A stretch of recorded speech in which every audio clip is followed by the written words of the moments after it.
سفر د میاشت دنو دغه 12 میاشتو کې یو میاشت کوم چې الله سبحانه وتعالی په قران کې ذکر کړی دی ان عده الشهور عند الله 12 شهرا في كتاب الله 12 میاشت دي نو محرم پس کوم میاشت راځي سفر او سفر ته سفر بدی ویل کیږي لاسفار مکه من اهلها مکه بدی ورځو کې خالی کېده غالبا د مکه ول چې دوی په سفرونو باندې نو مکه به خالی و بعض علماء دا سبب ذکر کوي په دې میاشت کې به جنگونه ډیر کېدو د عربو په منځ کې جنگونه به کېدو نو کم کسب وسره ملاو شو نو دا غنه به ټول سامان واغستو په جنگ کې تر دې چې هغه به صفرن خالی پاتې شو دا خپل سامان در سره به لاس وینځل دې په جنگ کې یو کس په بل باندې ضروري شي خو دا غنه سامان ټول سره ته لیکن نه دنه به اسلحه او سامان هر څه به واغستو نه هغه به هر سنه خالی شو نو دې دلته دې میشت څه ویل کېږي سفر دې میشت مبارکي په جاهلیت ورو کې دوه مرز وو اولنې مرز تقدیم او تاخير انما النسيء زياده في الكفر الله په قران کې دا خبره کړې چې غوی به د حرام میاشتې کمی عزت ول میاشتې سلور تابع مخکې کول ورسته کول بخپل مرزي او مقصد دا غوی به داوی وي مقصد دا دی چې په کال کې سلور میاشتې پوره کول غواړي بس نه دا سفر به د محرم په ځای کو او محرم به د سفر په ځای کو نیو ناروا کار خو بغوی دا کو دویم ناروا کار بغوی دا کو چې بدفعلی به نیو دی میاشتې پوری یا په دی میاش کې نو کله چې زمونږ پیغمبر صلی الله علیه وسلم راغی او الله ولدا شریعت ورکو نو هغه دا خبره واضح کړه په صحیح بخاری کې دا حدیث ته ابو هريره رضی الله عنه ما د رسول صلی الله علیه وسلم اوریدلی دي لا عدوى ولا طيره ولا هم ولا سفر په شریعت کې دا خبرې نشته لا عدوى یعنی جاهلیت ولا بداوی چې دا بیماری د یو نه بلته په خپل زور سره وړي یعنی د الله اجازه ته به ضرورت دا نشته نشریت دې خبرې له دغه جنه دا غلطه ده صحیح ده بیماری دی یو نه بلته لګې دی شي د الله په اجازه سره ته احتیاط کې نو د الله په اجازه سره بیماری لګې دی شي خو به دا وی چې الله اجازه ته به ضرورت نشته بیماری بخپل لګي ولا طير رب فعلی به وی کوله یره د پلانې د مخ چې ما سار لیدلې کنه نو ټول ورسته شو عربانی سپیر وته رواني سکار پر رواني سپیو غپل بلاره کی بس دی واپس روان شي شي جل لګه تکار لمخ لونه وي سپیو غپل دې د بدفعلی وي کنه د بدفعلی نه بغوي نه وي ولا هم د خاص قسم مرغو چې د आवाज به وریدو نو بس مصیبت راتلو واره زموږ دي خلکو کې مشتي ولا سفر نبی د دې دوه مطلب دي یو دا چې رسول صلی الله علیه وسلم چې سفر به مېش کې بدغه کار نه کوي کوم چې د مکی مشرکین وبکو مخکې کول ورسته کول دا باندې کوي دویم کار بدفعلی وبګی نه نیسي د دې عوام په منځ کې دا خبره مشهور ده زموږ د عوام په منځ کې چې دا میاش نحوست ولا میاشته یعنی په دې کې برکت نشته دا د برکت نه خالی د مصیبتونو او د آفتونو میاشته او بدفعلی نسی په دې پوری د مسلمان عقیده نه الله په قران کې سوی ما اصاب من مصیبه فی الارض ولا في انفسكم الا في كتاب من قبل ان نبرأها الله هر مصیبت چې د زمکه ترشي یا په زمکه باندې یو مصیبت راځي ستاسو په دې ځانونو کې یو مصیبت راځي تاسو ته یو مصیبت درسي ټول په تقدیر کې لیکل شي خبره مسلمان عقیده ده په زمانه کې د نه خیر شتي او نه پکې شر شتي زمانه ته وګوره د خیر او د شر نسبت نه کې زمانه د الله سبحانه وتعالى یو مخلوق ته ته مخلوق ته څنګه د خیر او د شر نسبت کې دا بس وي وی زمانه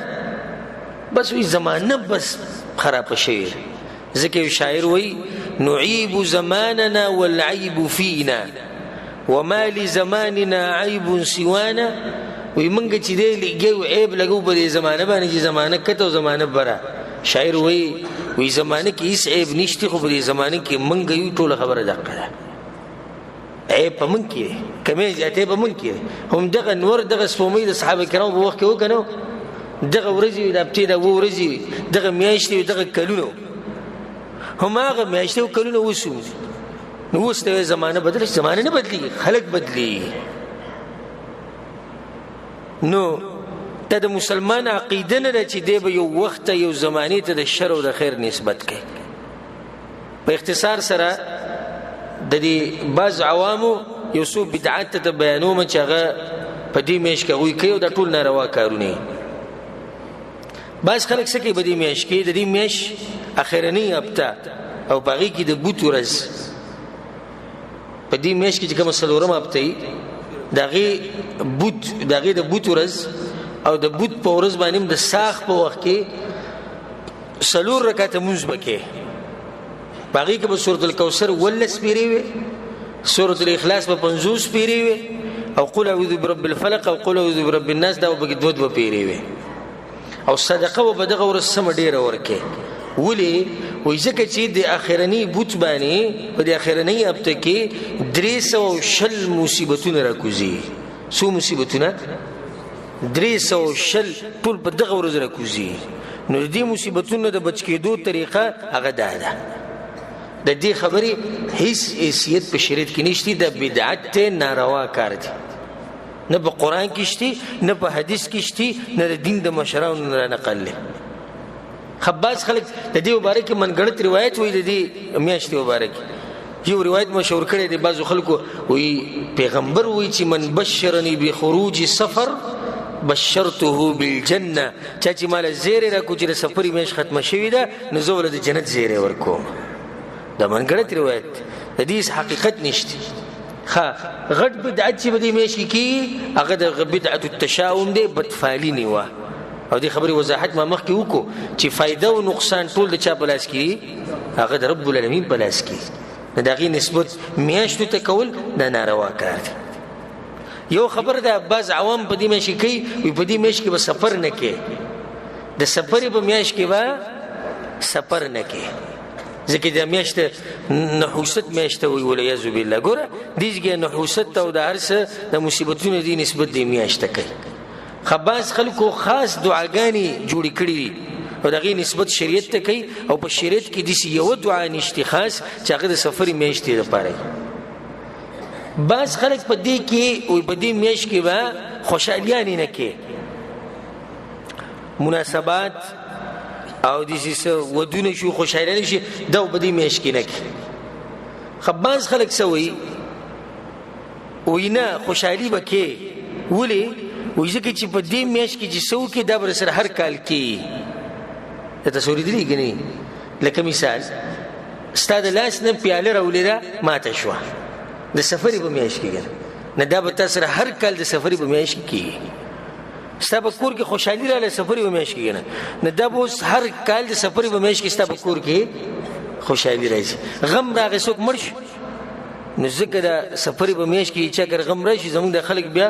وې دغه غم دی خو دې بل غم ته وره دغه غم دی خو د غم د سفرې په میش کې دی بیخ بنیاد ولوي وست دا به اوس په هر سفر کې به دوی باندې غم راشي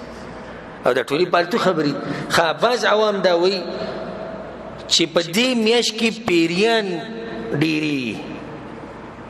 پیریان زې په زیدي نه ځکه وای چې راکانی مانی بنولې لتی بنا غزه او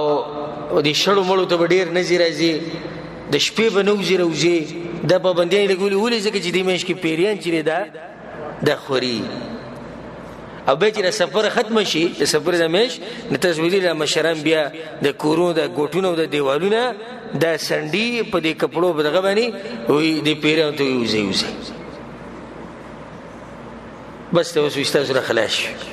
دا ټولې پالتو خبرې دي. دغه شان خباز زنانه دا وایي په دې میاشت کې نکریزه لګول ناروا دي. خباز وایي چې په دې میاشت کې چې چا 311 پیری سورت مزمل وي الله به له رزق کې پراخي راولي. دا هم غلطه خبره. خباز خلک دا وایي چې دا میاشت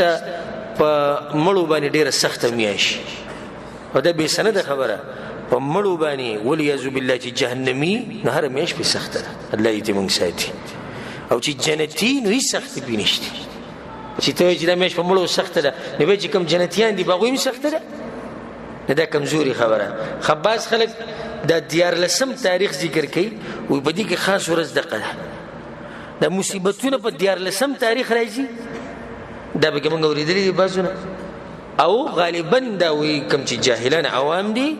هغه وایي چې د مصیبتونه اخرنی هفته کې په دې اخرنی بوت ورځ چې کومه ده په دې کې څو مصیبتونه ملک صاحب مخکې یاد کړو 300 مصیبتونه به دغه ورځ راکوزي. دا ټولې غلطې خبرې. رسول الله صلی الله علیه وسلم حدیث کې وایي امام ابن حبان رحمه الله دا حدیث راوړی صحیح حدیث دی. رسول الله صلی الله علیه وسلم وایي الطیرة شرک الطیرة شرک. بدفعلی شرک دی. بدفعلی شرک دی. ولې شرک دی؟ ځکه چې ستا عقیده په رب العالمین نه ده جوړه. ته د خیر او شر نسبت ته چا ته وکړو؟ زمانې ته دې وکړو. نو ته اوس د زمانې شریکه کوې د چا سره؟ د الله سبحانه وتعالی سره. نو دا ټول خرافات او بدعات او منګړت خبرې د دې نه ځان لرې ساتئ. د سفر د میاشت دغه شان میاشت لکه څنګه چې نورې میاشتې دي او په دې کې خیر هم راتلی شي او په دې کې شر هم راتلی شي. دا ټول رسه د الله له طرف نه دي. الله سبحانه وتعالی دې موږ د مصیبتونو او د فتنو نه بچ ساتي او الله سبحانه وتعالی دې په موږ باندې برکتونه او رحمتونه راووري.